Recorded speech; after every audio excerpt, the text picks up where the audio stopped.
Entonces es importante entender que como hijos de Dios nosotros debemos de andar no por conveniencia, sino debemos andar porque le amamos, porque Él es el primer lugar en nuestras vidas. Entonces fíjense bien, estamos de acuerdo, ¿verdad? De San Juan capítulo 12, versículo 6. Exactamente, sí, cierto. Dice, porque no fue el 5, ¿no? Dice. Exacto. De lo que se echaba en ella. Porque no fue, exactamente. Dice, pero dijo esto no porque se cuidara de los pobres, exacto, no porque el dinero fuera para los pobres, pues, ¿por qué no se lo dan a los pobres? Dijo este hombre, sino que era ladrón y teniendo la bolsa sustraída de lo que se echaba en ella. Entonces Jesús dijo, déjala para el día de mi sepultura,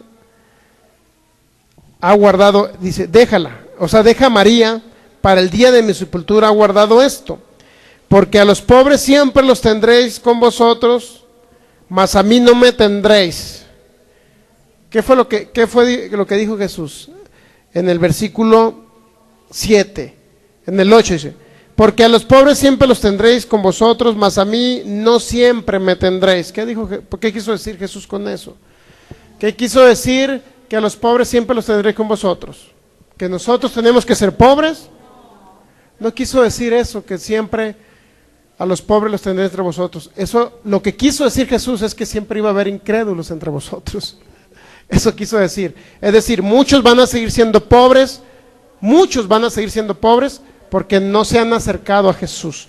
Usted se va a encontrar personas pidiendo dinero por allá por la Avenida Independencia. Siempre se los va a encontrar pidiendo. Pero hábleles de Jesús y no creen en Jesús. Ellos creen a lo mejor en una religión, pero no en Jesús.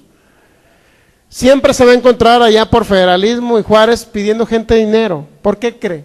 Porque no le creen a Dios en el área financiera, porque no tienen ni siquiera a Dios en su vida. Lo que quiso decir Jesús en pocas palabras, déjala que ella me adore, con lo mejor que ha traído, porque ha reconocido que yo voy a morir por ella. Sin embargo, pobres siempre los va a ver, no porque yo los quiera pobres, sino porque en Lucas 4 yo dije que he venido a dar buenas nuevas a esos pobres, para que cuando crean en mí los pobres se acerquen y puedan ser prosperados.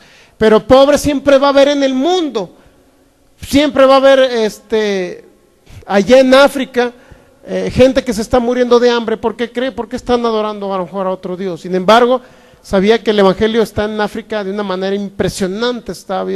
Hay explosiones donde hay 50,000 personas reunidas en estadios. Hay reuniones, servicios donde hacen 100,000 personas, así en esplanadas grandísimas. Un hombre llamado Bonki va, es uno de los ministerios más grandes en África, va, les predica y se ven muchos milagros.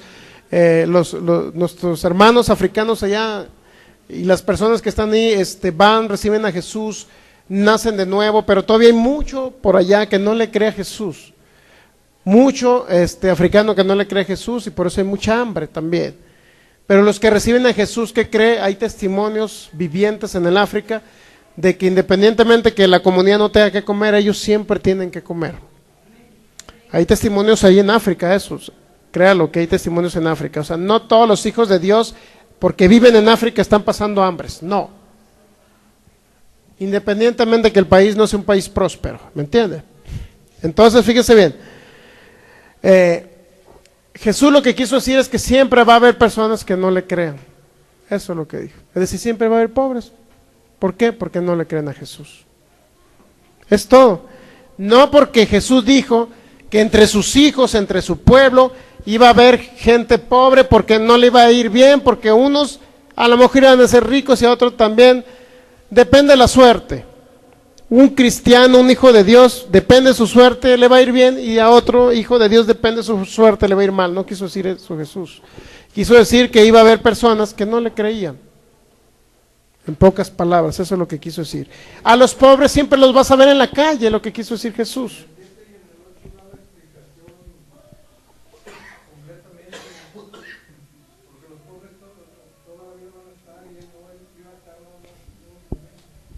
Exactamente.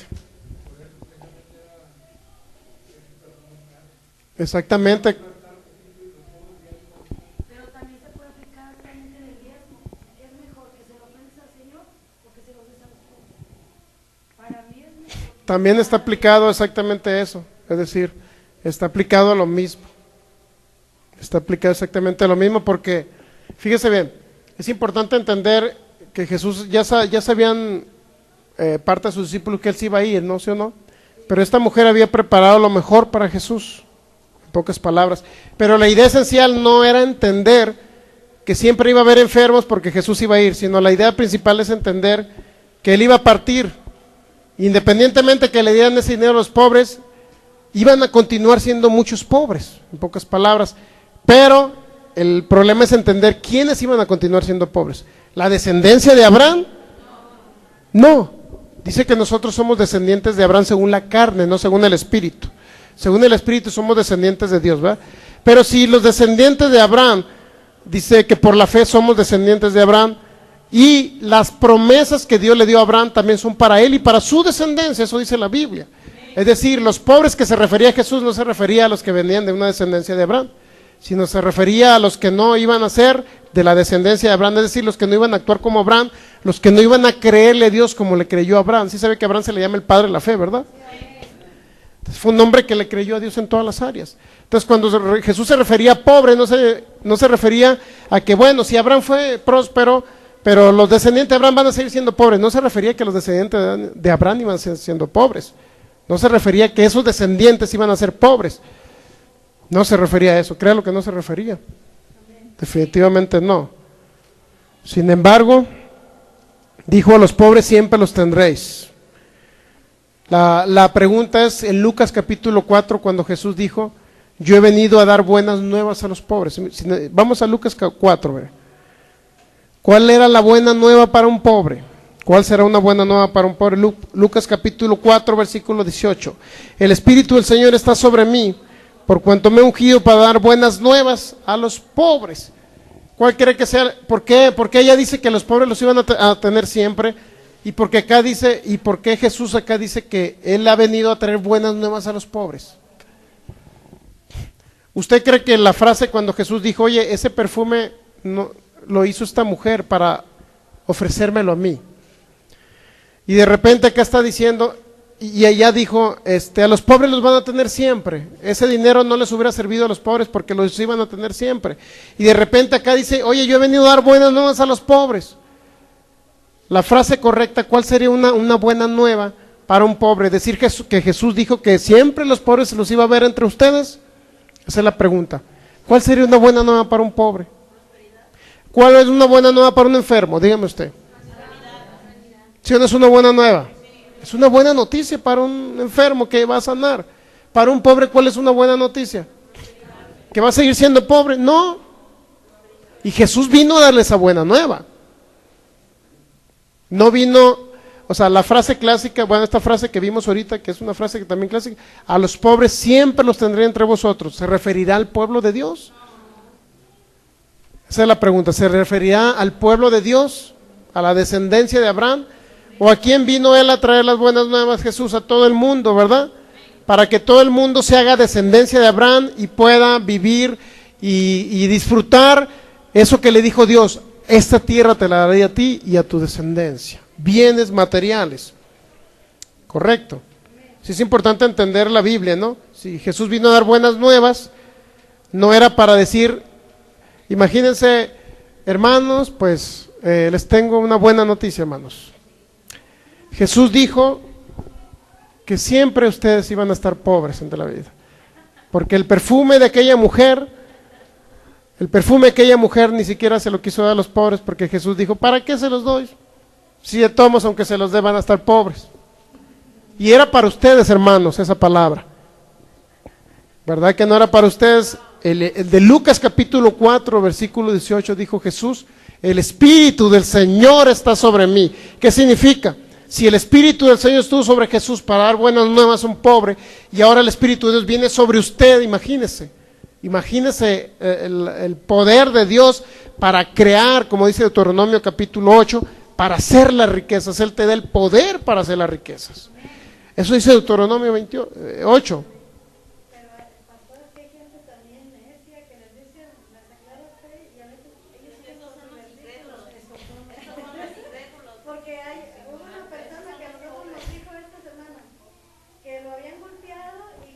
Sí. Ay, Señor, cuando ya vio que no lo golpearon, pues Ujú. no lo mataron, más bien porque lo asaltaron.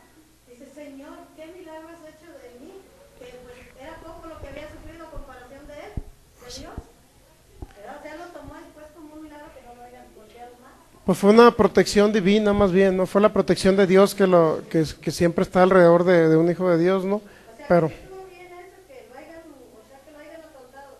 Y después se le haya creído eso, que como no lo habían así golpeado mucho. Bueno, que sí lo golpearon, más sí lo golpearon, pero no mucho. todo moreteado. Entonces no lo protegió. Entonces no recibió la protección de la herencia de un hijo de Dios, pues entonces, pero igual, depende de lo que cada persona se conforme, pues hay unos que dicen, yo prefiero ser salvo y con eso me conformo, que él dice que no tenga que comer toda mi vida, bueno, respetamos, ¿verdad?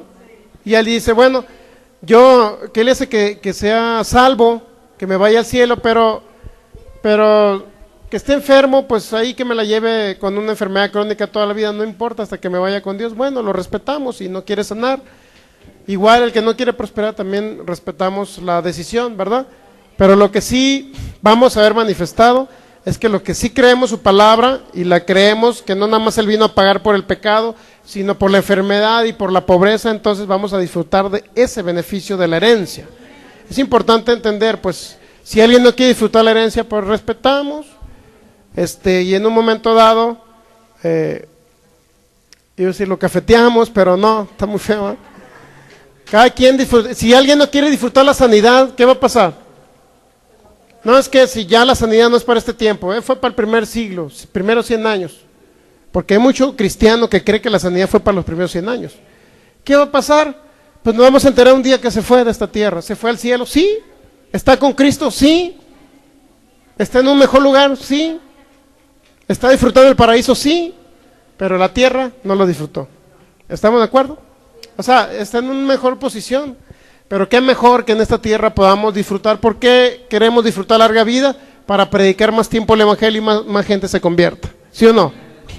Pero el que no quiere dice, bueno, no quiero sanar, ¿qué le hace que esté enfermo y me tengo que morir de algo? Bueno, pues oye, ¿no quiere servirle a Cristo? ¿Qué? Yo quiero servirle a Cristo más años. Entre más sano esté usted, vive en salud, más tiempo va a predicar el evangelio y más gente se va a convertir. ¿A quién quiere que le va a agradecer más Jesús? ¿Al que se quiso ir de un cáncer? ¿Qué le hace que la prueba de ese cáncer se lo llevara? ¿O al que quiere vivir larga vida para predicar más tiempo el evangelio? ¿A quién cree que le va a estar Dios más, se va a regocijar más? ¿Con un hijo que se quiso ir de una enfermedad o con un hijo que quiere vivir larga vida para salvar más gente en la tierra? Es un egoísta el que se quiere ir antes, ¿eh? Y el que no quiere prosperar también es un egoísta porque no quiere que el evangelio se predique en toda la tierra. También es un egoísta. O sea, qué mejor poder pagar radio y que la gente escuche el evangelio por la radio, que vayas abras otra obra allá en Chiapas, que la abras en otra ciudad y que tengas las finanzas para poder pagar esa obra, para rentar un local, para una campaña. O sea, imagínense todo el dinero que se ocupa para la obra. Claro, queremos, porque queremos contribuir con la obra de Cristo. Si no, no enseñáramos prosperidad. Y nos reunimos, hermanos, los mismos de siempre, en un saloncito toda la vida, y ahí entre nosotros nos hacemos bola y nos peleamos de vez en cuando. No es la idea de Dios. La idea de Dios es que usted sea de larga vida para que predique el evangelio, sea sano. Usted vive en salud para que predique el evangelio. Esa es la idea de Dios. Si usted se quiere ir antes, como muchas congregaciones que yo conozco y que pastores predican precisamente eso, que la sanidad ya no existe y que ellos se tienen que morir de algo, oye, pues entonces no ama la obra de Cristo. ¿Dónde está tu amor por las almas? A lo mejor ahorita tienes amor por predicarle a alguien, pero si ni tú crees en un poder sanador, ¿cómo podrás llevar una buena nueva a un enfermo? Que sea salvo y se vaya al cielo, correcto. Pero ¿cómo podrá creer la gente si nosotros no demostramos con el poder del Espíritu Santo?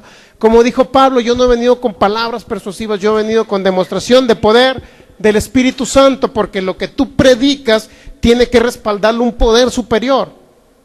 Lo que no se predica conforme a la palabra no lo respalda un poder superior. ¿Me explico? Digo, yo conozco muchos lugares donde enseñan palabra de Dios y la gente se está muriendo de enfermedades.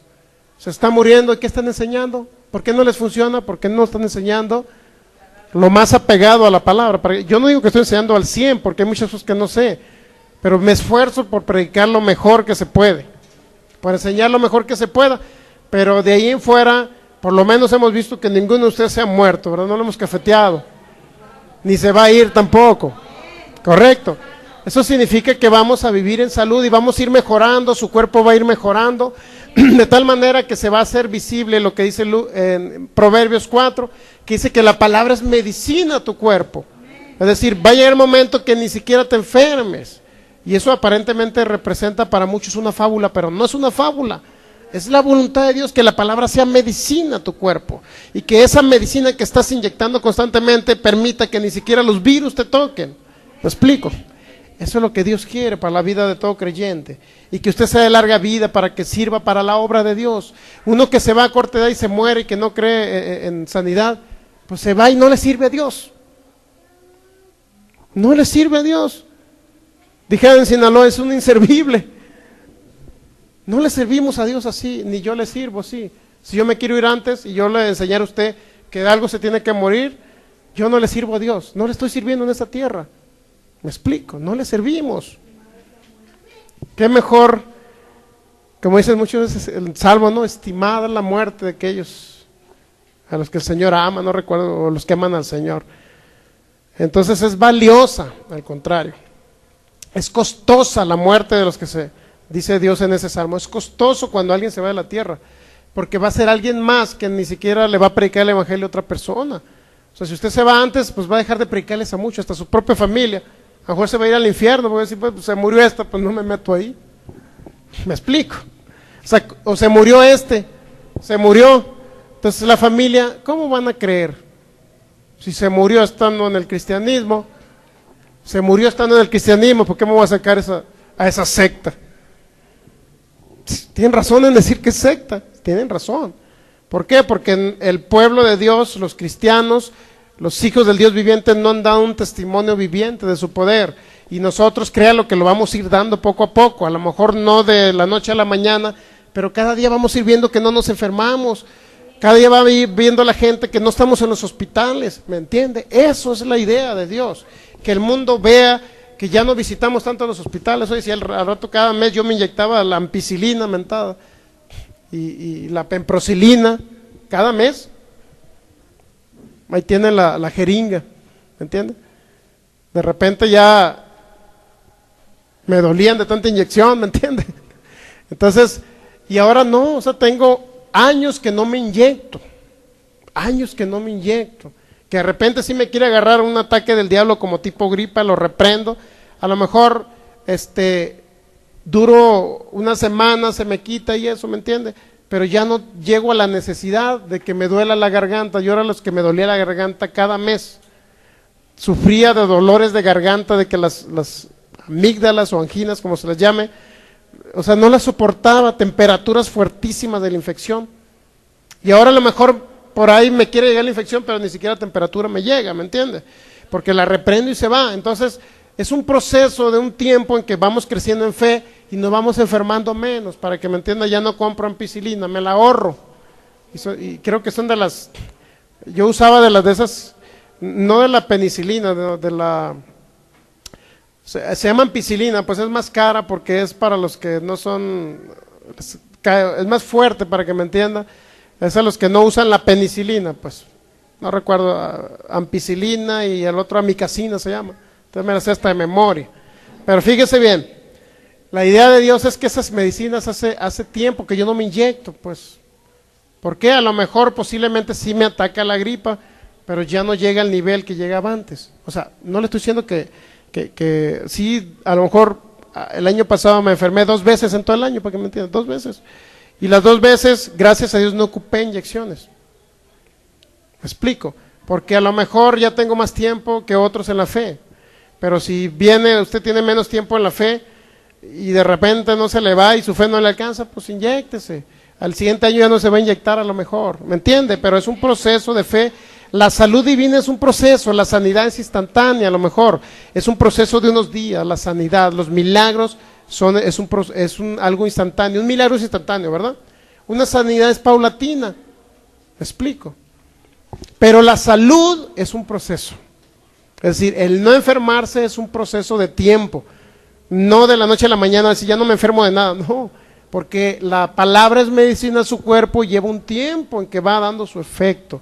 Conforme usted le va creyendo a Dios, esa fe va como un hombre que viajó al África. Dice que tocaban los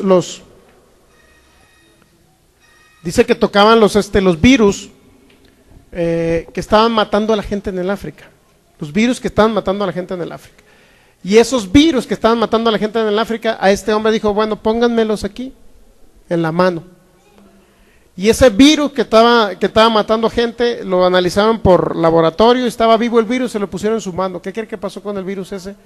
Se murió el virus al tocar su cuerpo, porque la unción del Espíritu Santo estaba ahí. ¿Está captando?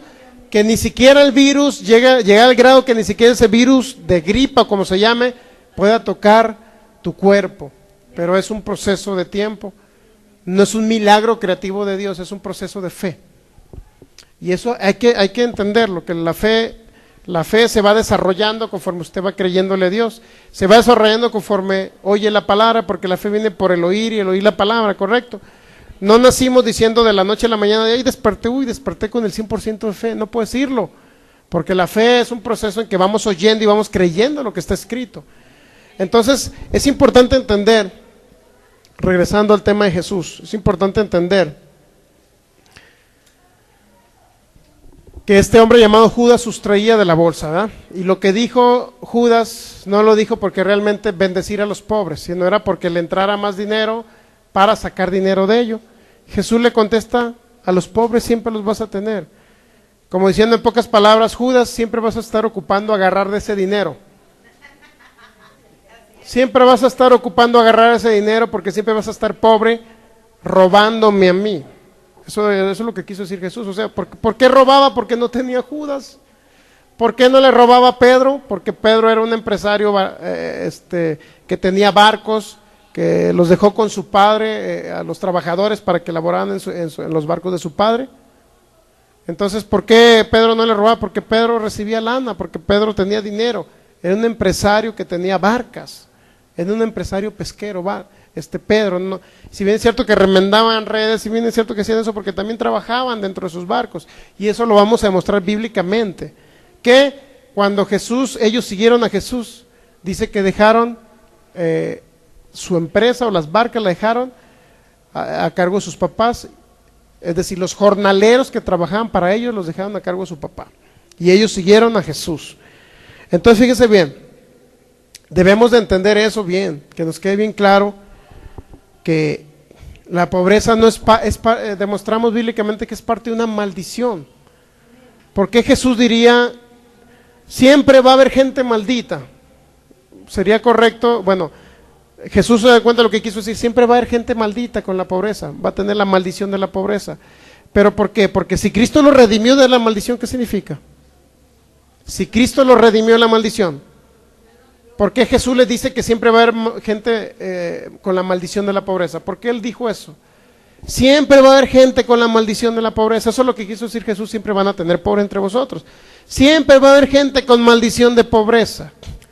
Pero si Cristo nos redimió de la maldición, ¿cómo es posible que creamos que Jesús dijo que Él iba a haber gente siempre con la maldición de la pobreza si Él llevó la maldición? ¿Me está captando? Entonces, el siempre que dijo Jesús, el siempre iba a haber pobres, el siempre iba a haber gente con la maldición de la pobreza, representaba que si Jesús llevó la maldición y creyesen en Él, la maldición esa se iba a ir de sus vidas, ¿correcto?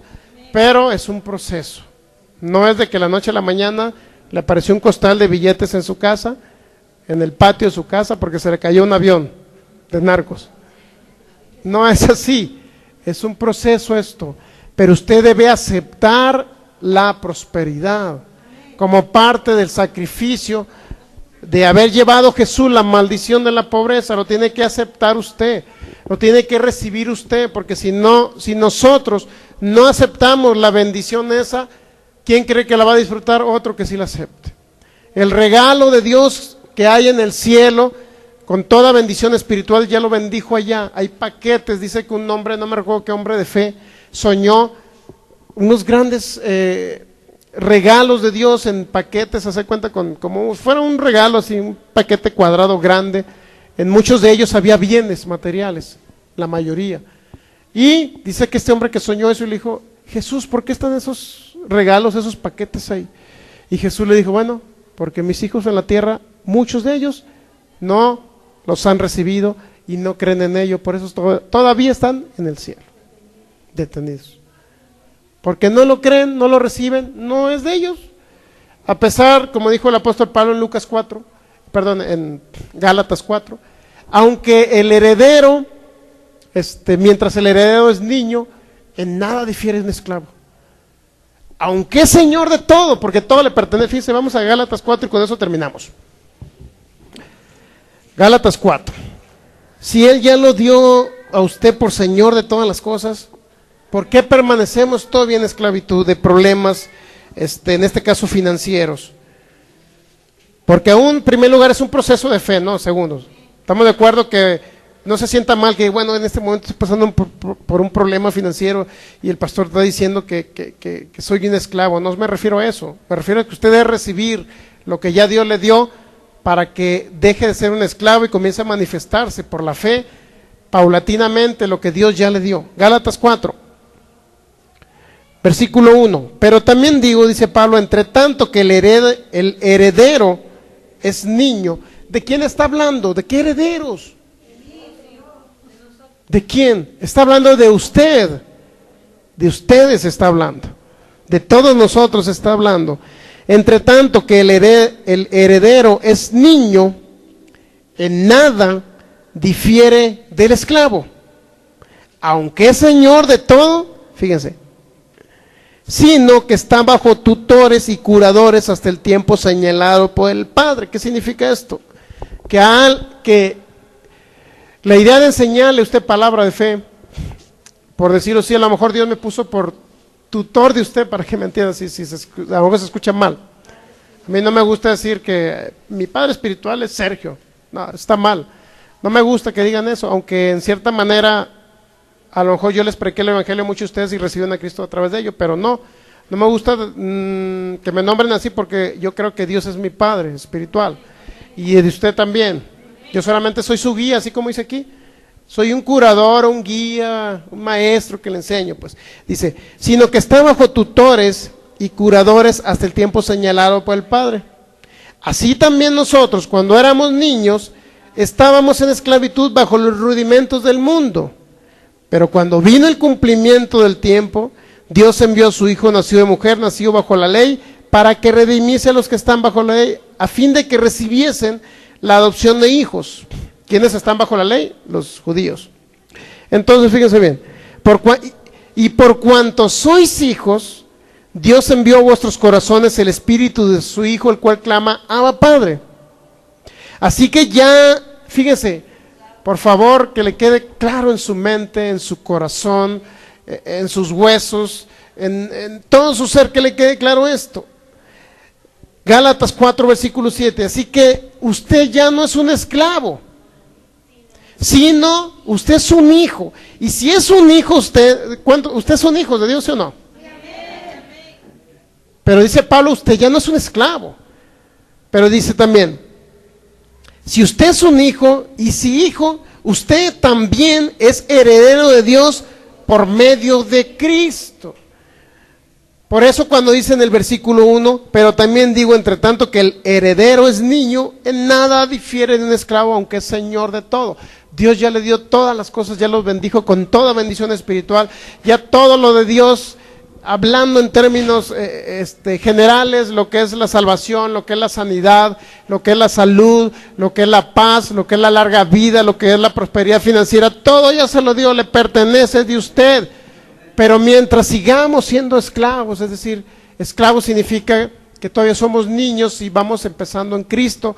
Dice que usted está bajo curadores o tutores, a lo mejor yo soy su tutor, yo le enseño para que usted reciba esta palabra y le funcione el evangelio que Jesucristo nos trajo a la tierra. Correcto. Esa es la función principal. A eso vino Jesús, a liberarlo del pecado para que se vaya al cielo, a liberarlo de la enfermedad para que no se muera a corta vida, pero también a liberarlo de los problemas financieros. ¿Usted cree que Dios se halaga y disfruta cuando estamos pasando necesidad, que no tenemos ni qué comer? Digo, pues yo he pasado por esas circunstancias también. ¿Usted cree que Dios dice, oh, qué bueno? ¿Usted cree que Dios diga, oh, mi hijo Sergio está pasando por necesidad, me regocijo porque él está pasando? No, no. Significa que Dios se siente alegre cuando ve a sus hijos alegres también. Dios se siente alegre como usted se siente alegre cuando su hijo no lo ve enfermo y lo ve sanito jugando en el parque, corriendo. ¿A poco no le da gusto ver a su hijo sano? ¿Usted cree que Dios es tan malo que no le va a dar gusto verlo usted bien? Verlo usted que está vistiendo bien, que está comiendo, que tiene bebida, que tiene vestido, que tiene el sustento de cada día. Dios se regocija porque le agrada que sus hijos, su descendencia, vivan bien en la tierra como reyes, así dice la Biblia. Muy bien, vamos a darle gracias a Dios por su palabra. Y si usted decide creerle a Dios en esa área, créalo que no va a quedar avergonzado. Reciba lo que Dios tiene para usted. No siga siendo más un esclavo, sea un hijo y heredero de Dios. Ya lo es, pero es cuestión que usted se lo crea, que lo reciba y que diga es para mí. Que no le funcione al pastor Sergio Soto la sanidad, la salud. Que no le funcione al pastor Sergio Soto la salvación. Que no le funcione nada más al pastor Sergio Soto la larga vida. Que no le funcione nada más al pastor Sergio Soto los milagros financieros, la fluidez económica, sino que le funcione a usted. ¿Por qué cree que estamos en Guadalajara? ¿Por qué cree que nos venimos a Sinaloa? Para que más gente sea libre, para que les funcione a ustedes la palabra.